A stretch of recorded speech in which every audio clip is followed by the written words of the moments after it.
I'm sorry. They're saying those things about us. That's all nonsense. You don't have to apologize. Are you and your husband in love? You love each other, naturally. You've never been unfaithful to him?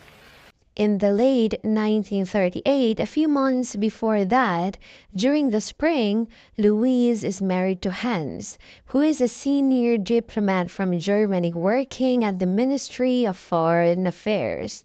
Her husband's extended hours at work leave her feeling isolated. In search of companionship and creativity, she enrolls in drawing classes at the Fine Arts Institute. There, Louise encounters a captivating classmate named Mitsuko, the enchanting daughter of the Japanese ambassador. Louise is totally enchanted by Mitsuko's stunning looks, so she asks her to pose for her drawing practice. Do you know who the Japanese girl is? She's lovely. She looks like porcelain. Yes. Before long, gossip starts flying around the institute that the two of them are in a romantic relationship. Instead of causing a rift between them, the rumors actually strengthen the bond between the two friends, and before long, they find themselves in a deep and passionate romance. Are you ashamed? No.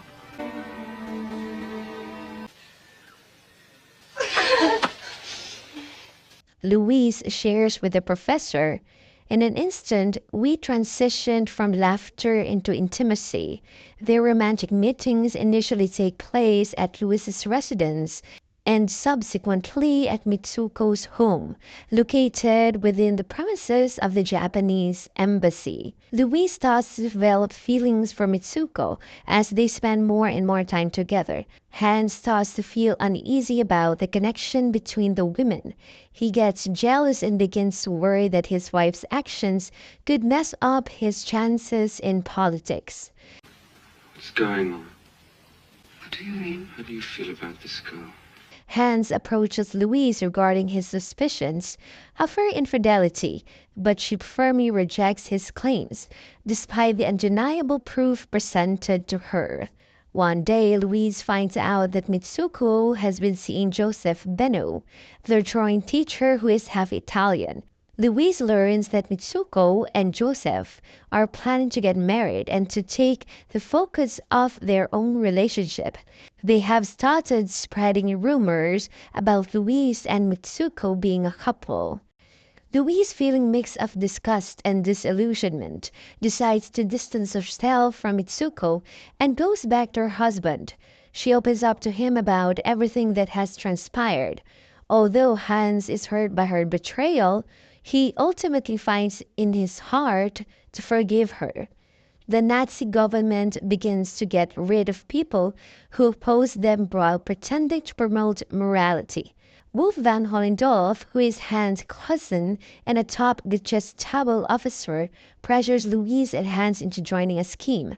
This plan reveals General Werner von Heiden's secret about being gay. They set a trap for von Heiden at their home by inviting him, and without him knowing, his attractive young pianist boyfriend. During the visit, Wolf reveals von Heiden's connections, effectively destroying the general's career and compelling him to escape from both Berlin and Germany. A month later, Mitsuko comes back into Louise's life, pretending to be sick and expecting a baby. Louise is skeptical about Mitsuko's claims. Still, they end up reigniting their relationship with even more passion than before.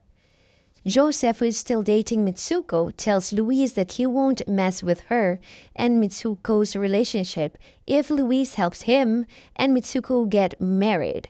He then takes this written promise and uses it to blackmail Heinz.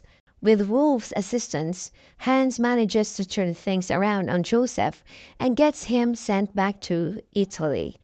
Heinz is really set on breaking up his wife and her Japanese girlfriend.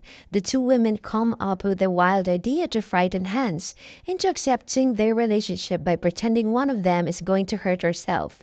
But things get complicated when Mitsuko ends up charming Heinz, leading to a surprising three-way situation.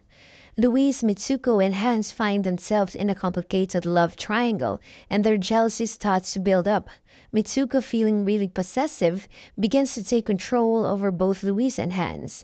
During a dinner, Mitsuko secretly slips sleeping pills into the drinks of the couple to stop them from being intimate. Mitsuko tricks Heinz and Louise into fighting against each other. Their toxic relationship becomes known to the Nazi government when the exiled Joseph shares his story in a Berlin newspaper. To keep things quiet, Heinz is told to step down from his job and leave Berlin. Wolf also takes away their passports so that Louise, Heinz, and Mitsuko can't escape the country.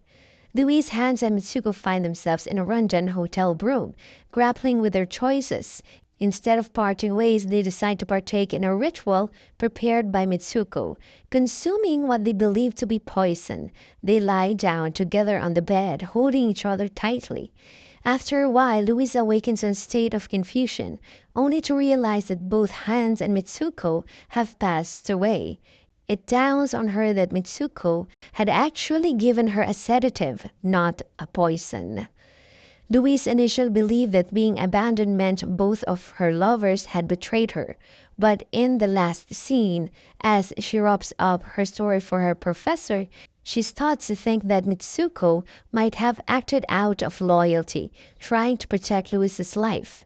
The professor encourages Louise to write and share her story, and he gives her his final manuscript to keep safe.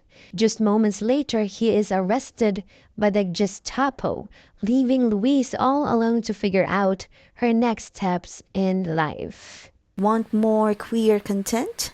Then please subscribe and hit the notification bell.